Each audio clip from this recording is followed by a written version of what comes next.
Hi, my name is Kiran Chopra and I run several successful businesses. My mantra is surround yourself with inspiration and you will automatically inspire others. That, in fact, is the essence of what I call Managementoring. कुछ बातों का मतलब, कुछ मतलब की बातें, क्या मतलब? Hello, friends. Welcome back to yet another episode of Managementoring brought to you by Kya Matlab. Today, we are going to talk about something very interesting, which is why good and flourishing businesses also fail.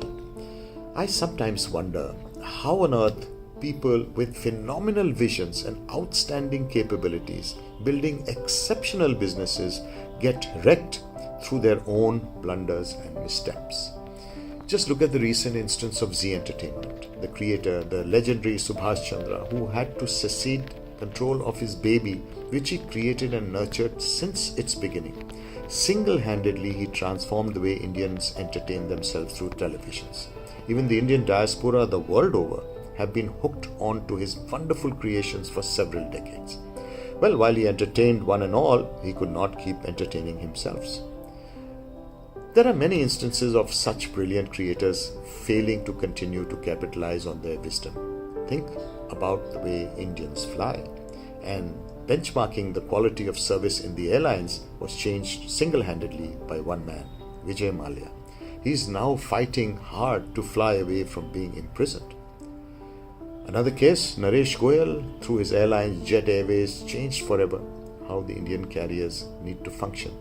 Punctuality with professionalism, his company is now bankrupt, failing to exploit the market he himself created. Instances are unending. The man who taught Indians to enjoy the cup of coffee could not enjoy his life.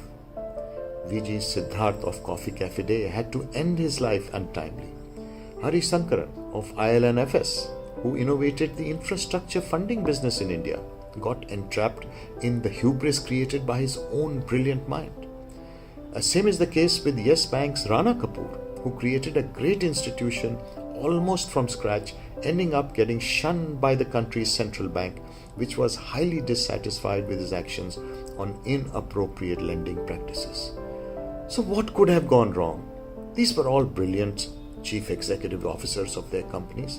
They envisioned a plan, ran around to garner resources, invested extraordinary efforts to carry out their intended goals, and marketed their products and services with unrivaled zeal.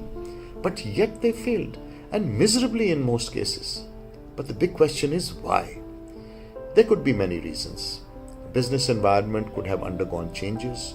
New competitive forces may have cropped up, creating significant difficulties. Appropriate human resources may not have been found to deliver the plans. International players could have taken the wind out of their sails, and so on and so forth. But it is difficult to believe that in most of these cases, market conditions were not the sole reason of business failures, as similar businesses thrived simultaneously. So there are two simple reasons which made the invulnerable flounder. One is the debt trap. Many entrepreneurs get entrapped in the lure of easy money of debt. There are two modes of business funding, as we all know: equity and debt. Equity is your or the promoter's own money, and debt obviously is borrowed money. When times are good and businesses plan, they look bright, money from borrowings often pour in, as it did in most of these cases. Many businesses take the easier route, assuming future cash flows will happily enable them to pay the debt liabilities, interest, and installments. But often cash flows of the future do not stack up to the planned levels. Cash flow crises are then mostly sorted with more debt. That leads to a whirlpool of debts or a virtual debt trap. From Subhash Chandra to Vijay Mallya, from Naresh Goyal to Vijay Siddharth, all of them got mired in this quicksand of debt, and at times the urge to grow very quickly in their own space.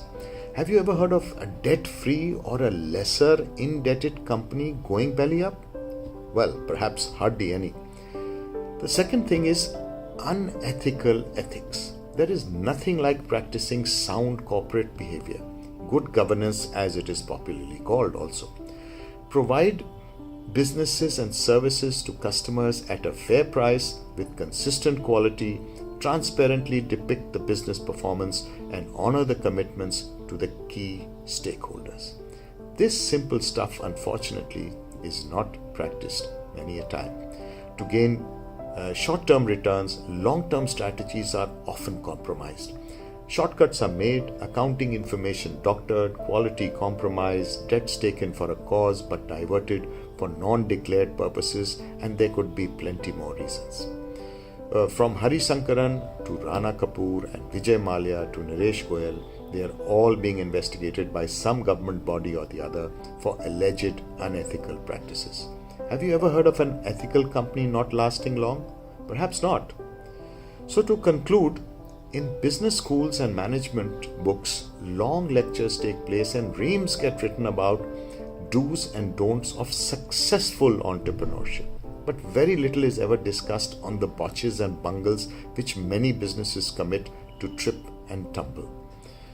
Most infallibles fall on two simple stumbling blocks: excessive borrowings and immortality.